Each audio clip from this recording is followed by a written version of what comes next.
welcome everybody and thank you for joining. Given that Saturday was the 70th birthday of the Yorkshire Dales National Park, we thought it was opportune to review the history and development of the National Park and to look to its future. I'm planning to cover the potted history of the National Park movement and the birth and development of our own Yorkshire Dales National Park, asking what difference being a national park has made to us. That's to us as residents, visitors, the rest of the country, indeed, and importantly, nature.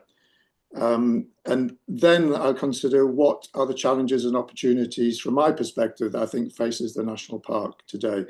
So starting with the brief history of the national parks, they have a long gestation period. William Wordsworth back in 1810 in his guide to the Lake District talked about areas like the Lake District, the precious landscapes should be treated as a sort of national property.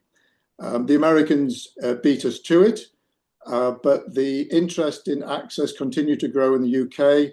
And as early as 1884, James Bryce MP introduced the first Freedom to Roam bill to Parliament. It didn't get anywhere, but the movement had basically started. Many Labour politicians at the time were indeed themselves ramblers and interested and sympathetic to the cause. And when the 29 Ramsay MacDonald government came into power, they asked Viscount Addison to write a report, make recommendations regarding the benefits of a national park being created. And he indeed did propose that should happen.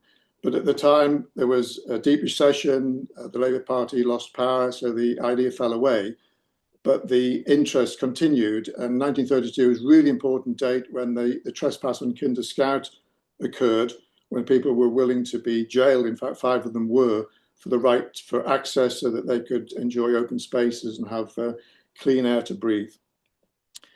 The next important step was the Council for the Preservation of Rural England set up a standing committee in 36, together with groups including the Open Spaces Society, the Youth Hostel Association, the Ramblers Association, to push for the creation of national parks. And John Dower became its honorary secretary, and the Standing Committee for National Parks became the Campaign for National Parks that we love and respect today.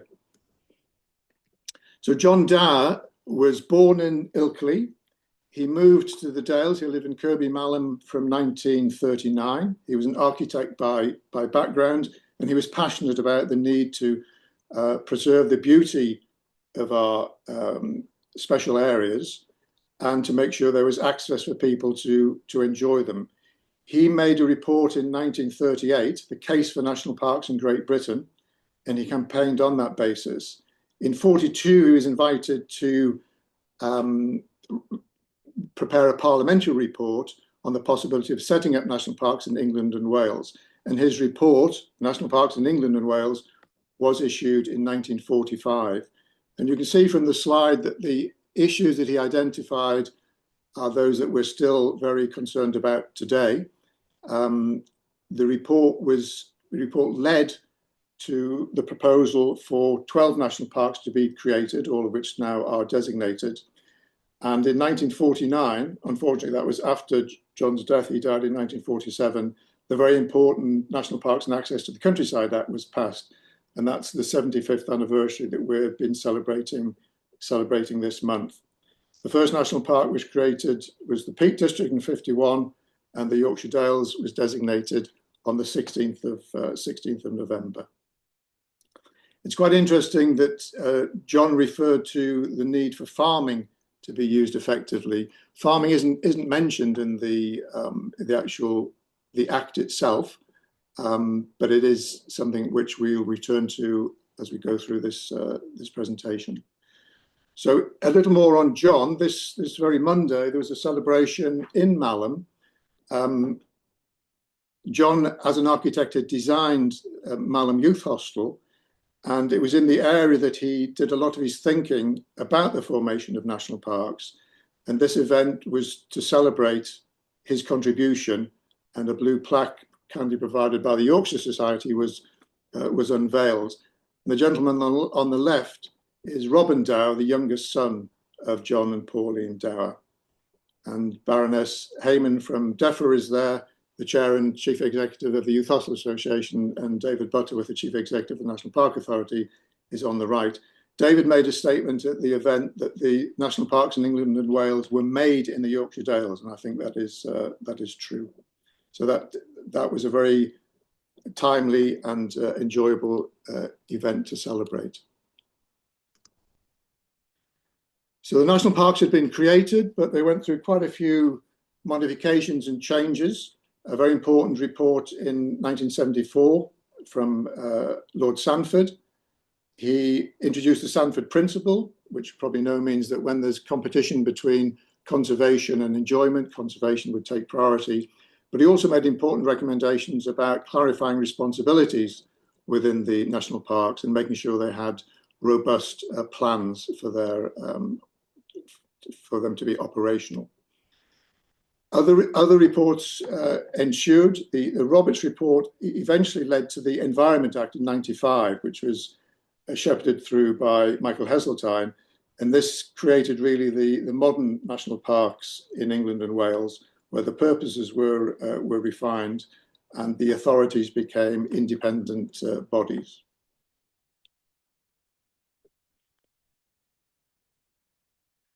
Turning now to the Yorkshire Dales National Park, it's interesting to look through the sort of chronology of its development, and I'd like to thank Nigel Watson's book, his 2022 book on the story of the National Park Authority called Guardian of the Dales, where I've lifted some of this timeline from.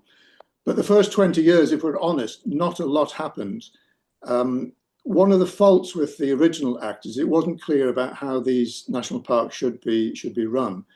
And the two councils in the Dales area, the West and North Riding, weren't particularly interested in the concept of the national parks. They refused essentially to cooperate. They managed the national park as two separate areas. And even in '57, when they eventually formed a joint advisory committee, it wasn't particularly effective, probably not being helped by being based in Wakefield. The early years of the national park were around really development control. So it was the responsibility of, as a planning authority, and not a lot happened in terms of rights of way and visitor management, and nothing at all happened in terms of conservation. It wasn't until '63 that Wilf Proctor was appointed as the first warden. That's Wilf leaning on his Land Rover. And by the end of, by 1974 itself, the total employees of the national park were 4, and they were all wardens. There were issues at the time around quarries. Residents themselves weren't particularly excited about the reason for a national park, and objected to what they saw as planning restrictions and excessive numbers of visitors. The next stage of its development, which we called here the coming of age, things really started moving. But it wasn't until '74 that the first officer was appointed of the National Park Committee at the time, Richard Harvey. So as we went through this period, the focus started moving away from simply looking at access and rights of way, and we started getting more involved in conservation issues for the Dales. In '87, there was an important project, the Three Peaks, which was an innovative improvement to the Three Peaks paths, using ecologically sound ideas, getting funding from outside of government. I think there was something like £2 million was spent over 20 years in managing the Three Peaks project.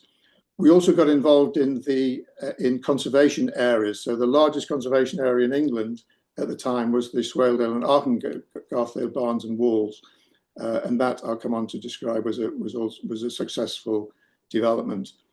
By the mid-'80s, the staff numbers in the authority had increased to around 50, and by the '90s, we had 80 staff, and we started to get more expertise of had an archaeologist, education specialist. So we started developing our capabilities.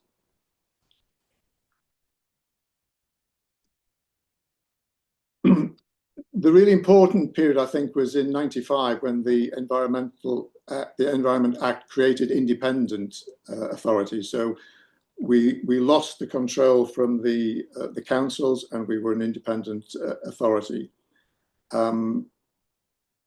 I won't run through the individual bullet points here, other than to point out a couple. That the foot and mouth outbreak in 2001 was a real seminal moment in the development of the national park. Not only did it affect farmers, but also it demonstrated the importance of visitors for the economy of the Dales. Several of these points I'll come to as individual slides as we progress. By 2010, there were 124 full-time equivalent employees of the National Park Authority, managing an £8 million budget. And in 2010, the austerity programme of George Osborne caused a significant reduction in funding, which essentially was a reduction of around 40% over the next 5 years. And some 37 jobs were lost from the National Park Authority. Before I come on to look at what the benefits the National Park has given to us and what the challenges are that we face, I think it's worth just looking at an overview to give us some context for the National Park. So we're the second largest after the Lake District, a relatively modest population. I think there are more people go to a Burnley football match at home than live in the Yorkshire Dales. Given the area is only 2,200 square kilometres, that's a population density of around 10 people per square kilometre, so we're sparsely populated. It's often forgotten, but the vast majority of the land in the National Park is privately owned, so obviously that impacts our ability to make changes that we would like to see. We obviously have to work with our landowners. In terms of the area of the park, over half of it is managed moorland, mainly for shooting. 40% is farmland, and only 4% is built development and woodland. Interesting to note that although we have a small population, we have a lot of visitors. So 5 million visitors in 2023, and it's a significant part of the economy of the Dales. Farming is the major employer. A fifth of work is associated with land management, and we have around 1,000 farms. I think most of these other issues I'll come on to on future slides, but that gives an overview of the dimensions of the National Park. So turning now to what has the National Park ever done for us? The first one I want to talk about is the rights of way and open access. The rights of way was one of the initial parts of the original 1949 Act, and it's something that the authority is uniquely responsible for. A lot of the other things we'll talk about are done in partnership with others, but the rights of way is something which is managed exclusively by the National Park on behalf of the host councils. So it's a big and important job. There are 2,600 kilometres of pathways, 10,500 stiles and gates. Visitors who come to the park, surveys indicate that 2 out of 3 visitors undertake a walk of at least an hour. So the paths are important to them. And in a survey of residents, 88% of them said that the most important thing the National Park can do is manage its footpaths. So it's important, and it is done well. We have a measurement of the ease of access, and the ease of access in the Dales is 90%. In comparison, the lakes is 57%. So our footpaths are in good order. 10% of them are easy access for wheelchair and pushchair. That's not high enough, but it's a number that is growing. And a significant part of the authority's staff work in this area. So some 13 full-time equivalent members of staff manage the footpaths. And we also have equivalent of eight full-time equivalent staff are volunteers who work, and there'll be some volunteers on this call who are doing that work. And in this year, for example, £750,000 of our £8 million budget was spent on path control. The Countryside and Rights of Way Act in 2000 opened up more of the Dales for open access. Before the Act was in place, it was only 4%. It's now 62%. So you can get lost without feeling incompetent on the open access part of the Yorkshire Dales. You don't have to stick to the paths. The next thing which I think has gone well is our obligation to protect the landscape and to conserve it. We are the planning authority, and we manage the local plan process, which sets the policies under which our planning committee operate. I think basically we've delivered as intended. I think if John Dow was to look at the slides I'm showing here of Swaledale and Muka Meadows, we have managed to prevent unjustified development in the Dales, and we've retained, I think, the beauty of the environment here. The slide at the bottom is Swindon Quarry, which is not an attractive site. To be fair to it, you only get this view if you're flying above it from ground level. It's hardly visible. But quarrying has been a significant issue in the Dales. It was an issue at the very outset when the national parks were created, and we have had issues around extensions and also how the stone is transported. In terms of conservation, there's also some 2,000 listed buildings and 300 scheduled monuments. The slide here is of a barn on Grimworth Reservoir with a heather roof. So we do our best within the budget we have to manage these important buildings. In terms of current development, this picture is of the Hoffman Kiln development. It was an old storage area for the local council, and now it is a employment site, and I think it's being quite beautifully done. Our planners worked with the developer to make sure it was fit for purpose for the environment in which it's working, and I think that's pretty good. So I think another tick in the box of something which has gone well is how we have managed to conserve and protect our important landscape. An important part of that is specifically barns and walls. So this slide shows just the number of barns there are. This is in Swaledale. But we have some 8,000 kilometres of walls, and we've got 4,500 field barns. And this landscape is nationally important. So it's recognised that Upper Swaledale is one of the most distinctive agricultural landscapes in Western Europe. And that's why a conservation area appraisal was carried out, and a lot of work and funding from the environmentally sensitive area grants was used to help repair and restore and put back into use some of the barns which had become dilapidated. So something like 450 barns were upgraded, £3.5 million of grants were offered, and most of the buildings were put back into into use. And this has continued, although that actual grant system closed in 2004. The Yorkshire Dales Millennium Trust and Farming and Protective Landscapes has continued to renovate barns. We've also had some planning issues with barns. We have a conservation policy that says roadside barns can be converted for residential use.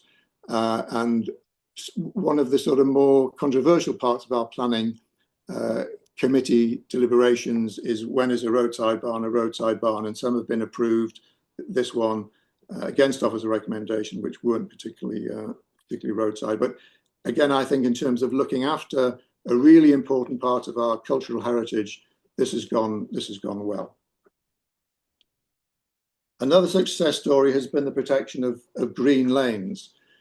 So off-roaders have tended to use areas like this for off-roading, and the photograph you see is of the Mastiles Lane.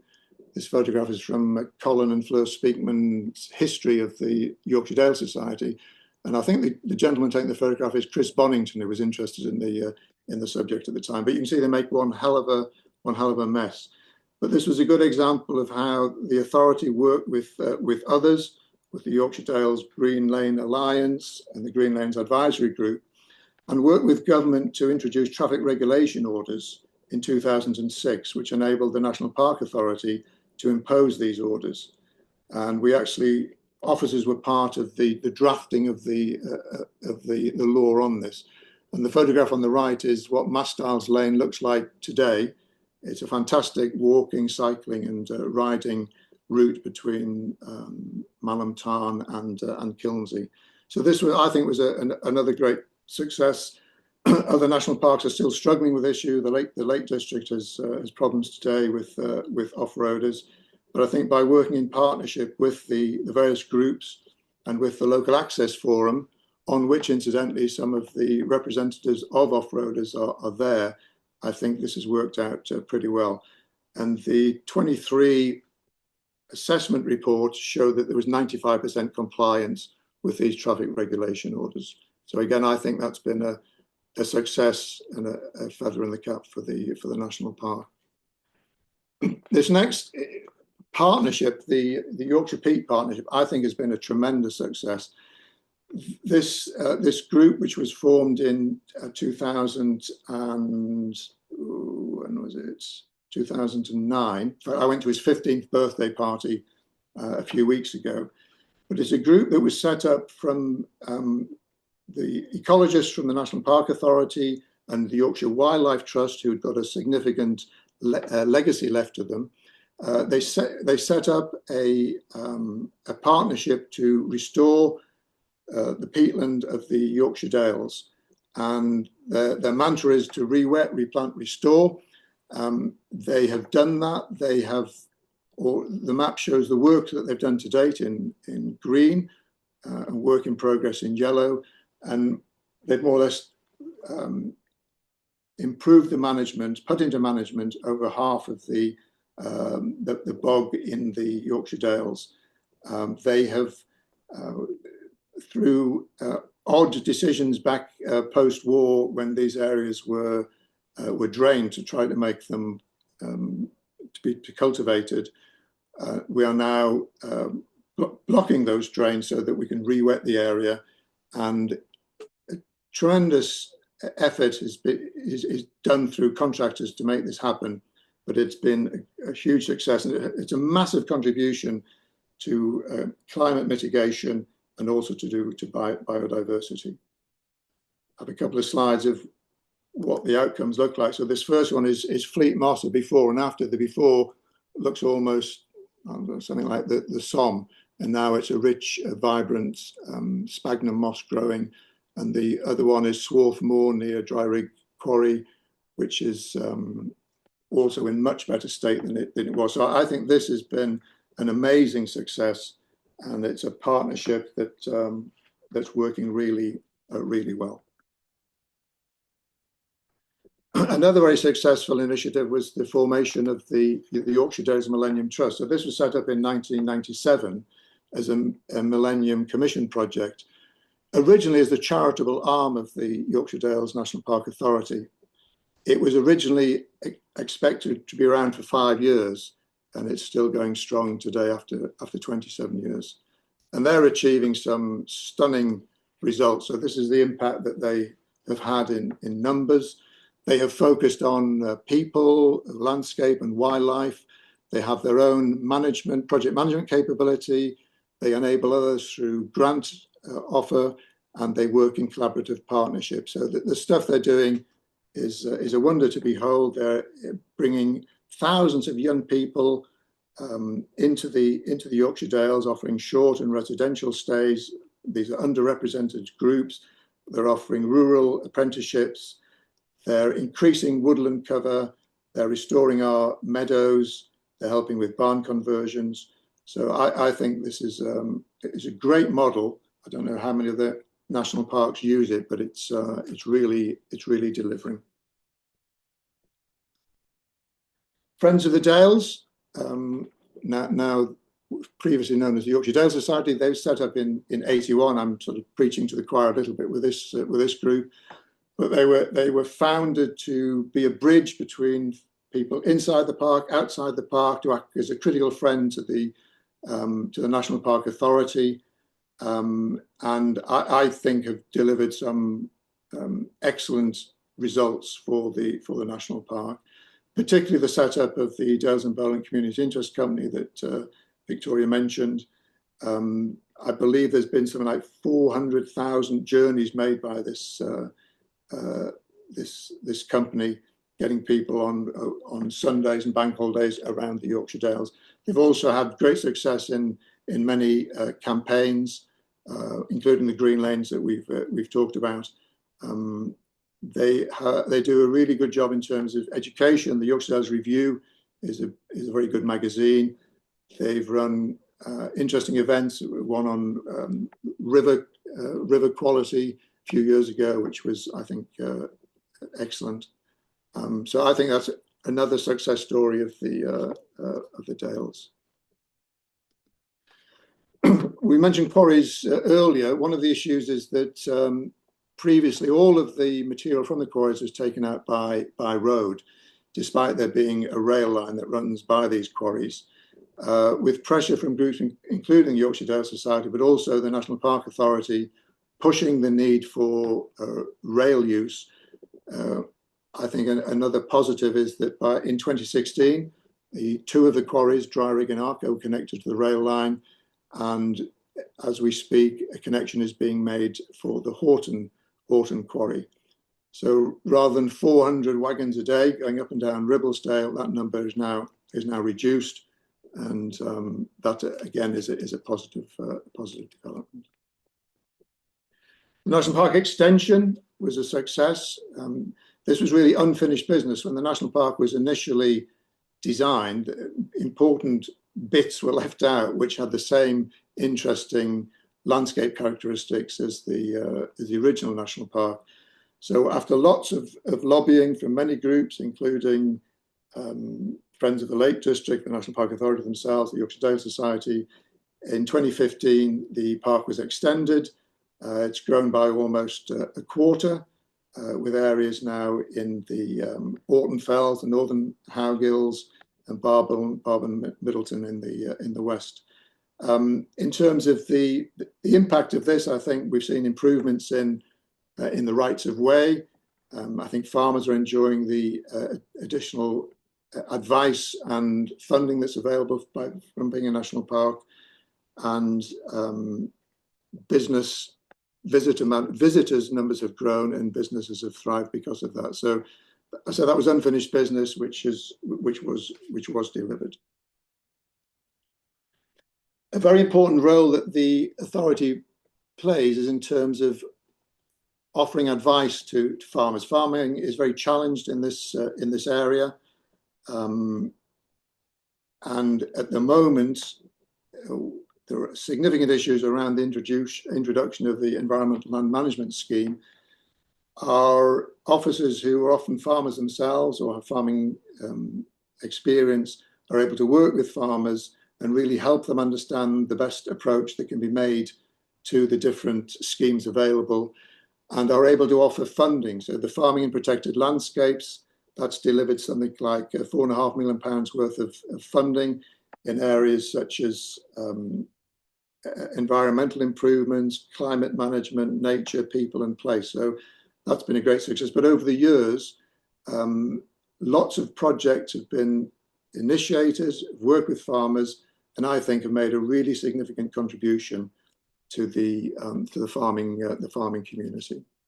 And farming is such an important part of the Dales. They are essentially the custodians of the landscape, and anything we can do to help them is really important and valued, I think. I want to talk quickly about the management plan. This is the most important document that we have in the National Park. It's a partnership of all those who are capable of delivering what we want to see in the National Park. The slide shows some of the highlights from the current plan, and we're working now on the next plan. This was one of the things that Sanford introduced back in 74. Before that, there was no planning, integrated planning for the national parks. This plan process is really important in terms of deciding what matters, what the vision should be for the park, and what the objectives are that we want to try to deliver. So it's important. I think it's managed well, and we'll talk about some of the challenges that are still outstanding, but it's critical. An important development, one of the weaknesses of the management plan is that those that need to deliver for it aren't actually accountable for its delivery.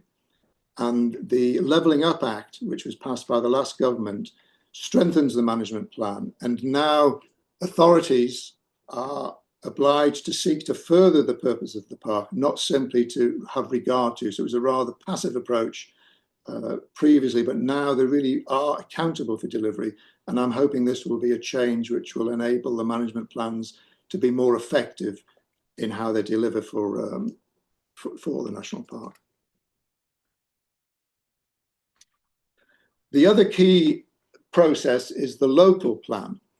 And this is a document which aims to implement the management plan objectives, and it sets the framework under which planning applications are assessed.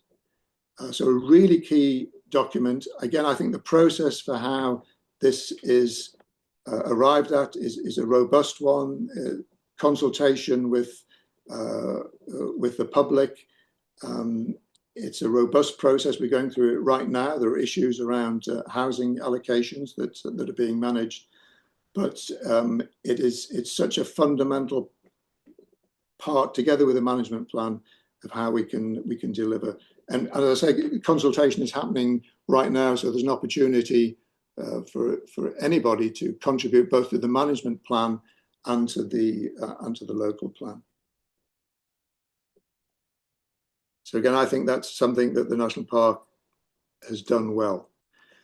Coming now to the challenges, so where it has done less well, this is the element of the management plan to do with wildlife. So the objective, the vision we have, is to be home to the finest variety of wildlife in England.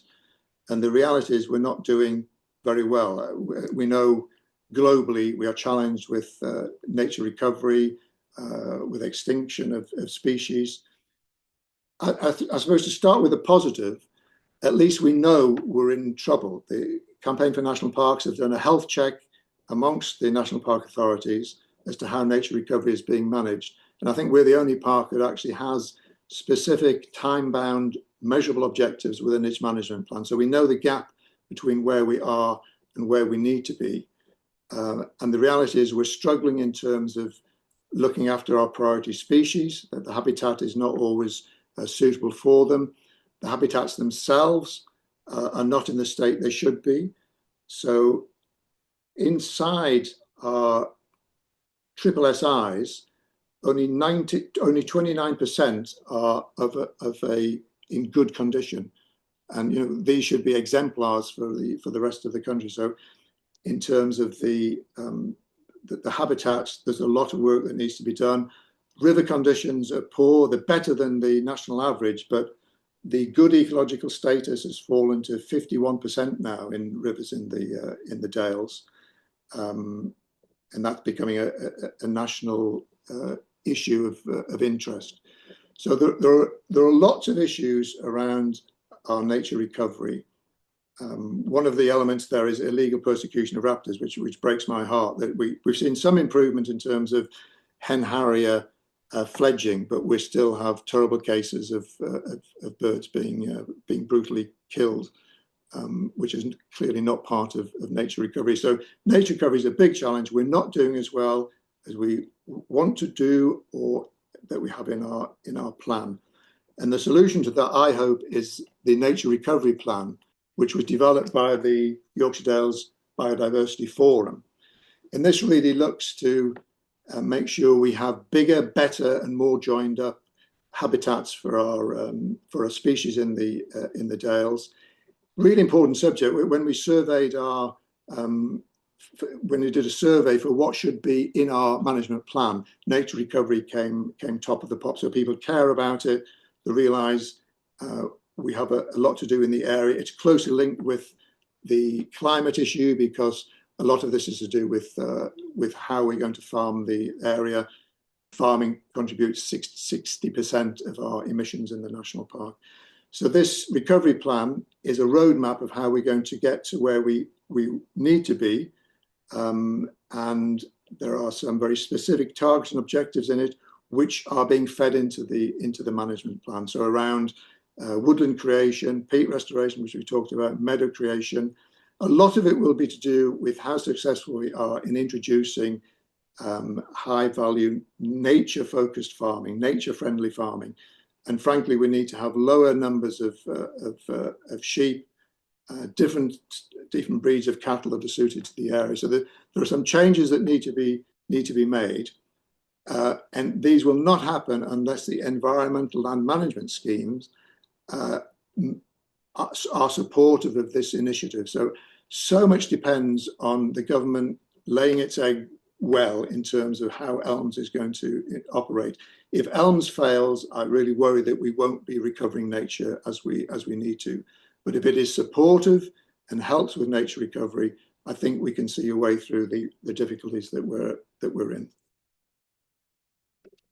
The other issue I think that we have that's facing us is the whole sustainability of our communities. So in the Dales, though employment is relatively high, the jobs on average are lower paying. A lot are in farming, as I mentioned, and in the visitor economy, which don't pay particularly well. So we have low paid jobs, we have unaffordable housing. It doesn't help that 22% of the dwellings in the Dales are second homes or short-term lets. This causes real issues in terms of availability of housing. It affects pricing. Big issues around demography and depopulation. I'll come on to that. All this impacts the viability of schools. Several schools have closed over the last few years. We have transport challenges. Our public transport is inadequate, and some of our infrastructure is struggling. So I think our mobile coverage, we still have 21% of the Dales has no signal. So lots of issues there, although we have the capability, we do have school places, there is housing available, we have GP capacity, but we have all those issues. I wanted to say a little more specifically around the demographics. This slide on the left is from the 21 census, and it shows the percentage of people at different ages. And the line is for men and women, male and female. The line, you see the solid line, that's the average for England and Wales. And if you look at us, we're so top heavy in terms of over 65s, and we're so light in terms of our younger people. So this mismatch impacts the schooling. It impacts the availability to have a workforce that can go out and earn money and develop the Dales, and it puts a lot of pressure on the NHS and on care homes as we have this much higher older population. So it's a real issue, and it's increasing. The overall population of the Dales has declined since 2011, and it's predicted now to be fairly static. But it's we're in danger of becoming a retirement village, and that will not give us the vibrancy that we need. This is exacerbated by the house price situation. So the slide here shows the house prices in the Yorkshire Dales National Park compared to England generally and to the northwest in Yorkshire outside of the park authority. So you see there's a very significant premium for living in the Yorkshire Dales, and that's because people want to live in this beautiful area.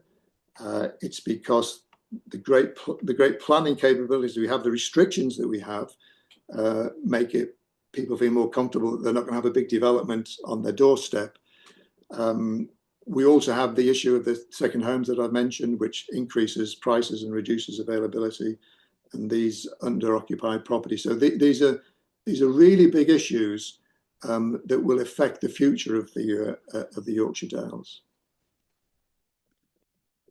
There's also the issue of how we make sure our landscape is for everybody. I attended the National Parks UK conference in Newcastle a couple of weeks ago, which focused on landscapes for everyone.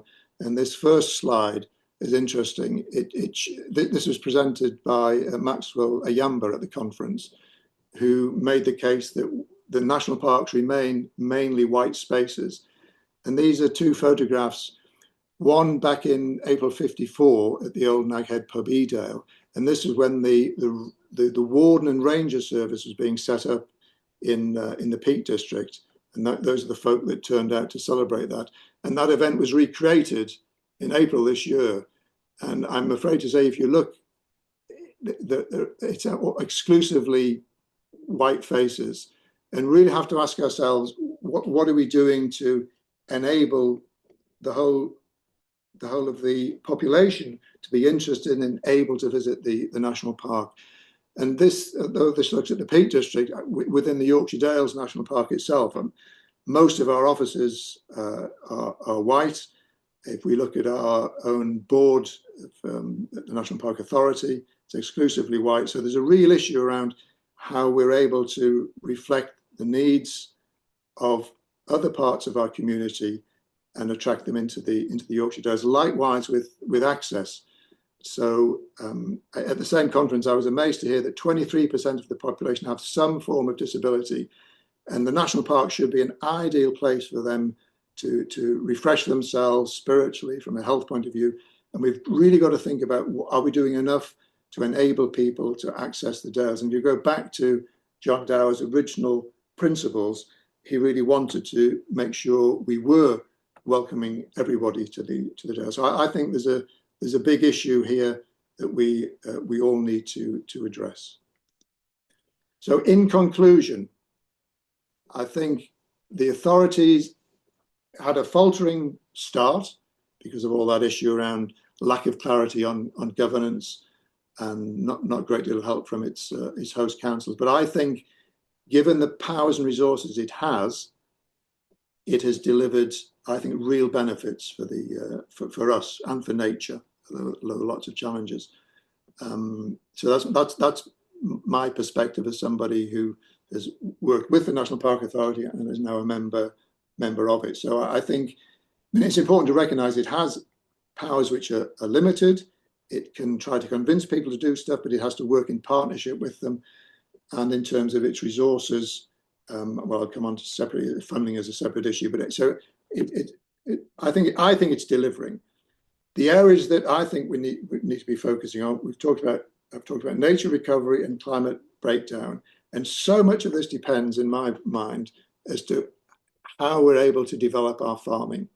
How can we make sure it's nature friendly, that farmers are supported, that the systems in place, this idea of public money for public goods deliver for us. It's so vital, and I do worry that if that doesn't deliver, we will struggle with our nature recovery, and we can't afford to fail. We've talked about sustainable communities, real challenges here. Some things are happening. I think the council tax premium on second homes is good and will help. The budget was helpful in increasing stamp duty for second homes. Our own local plan is proposing that any new houses is only dedicated for principal residents. You have to live in the house. You can't use it as a second home. And we're saying that any barn conversions from now on will only be for local occupancy unless they're associated with farm diversification. So that those things may help, but it's really, how can we make the place attractive to young families? How can we help deliver employment opportunities? And the National Park Authority can only do so much in that regard, but it is an enabler and a convener of other people to help that to happen. I think the other challenge that I've talked about is this idea of a Yorkshire Dales National Park for everyone. How can we reach out and attract people, make them welcome, make their experience here a joyful one and one that they want to repeat? management plan is so critical in terms of how we get things done. So I think the process works well, but this idea of it becoming more accountable, that partners are held to account to deliver, I'm really hoping that will give some teeth to these plans and help us deliver the outcomes that we're looking for. And finally, funding, really big issue. It's funding not just for the Park Authority, but it's funding for all the partners that work with us. So it's the Environment Agency who are underfunded, it's Natural England, it's the Forestry Commission. So all of these bodies need to have sufficient funding to help us deliver the benefits that our communities and our country needs in terms of the nature recovery, in terms of climate mitigation. And the national park authorities themselves are severely underfunded. There's an interesting article in The Guardian today from several of the chief executives basically ringing alarm bells that unless funding is improved, there's almost an existential crisis as to the capabilities of the national park authorities. So I think if I was to give an overall, if this was an exam, I'd give the National Park Authority a B+ for where it's got to, but we've got lots of challenges ahead. I think there are tools like the Nature Recovery Plan that can help us, and I'm hoping that the management plan that we're working on now will set the framework for the improvement that we need to see in the next 5 years.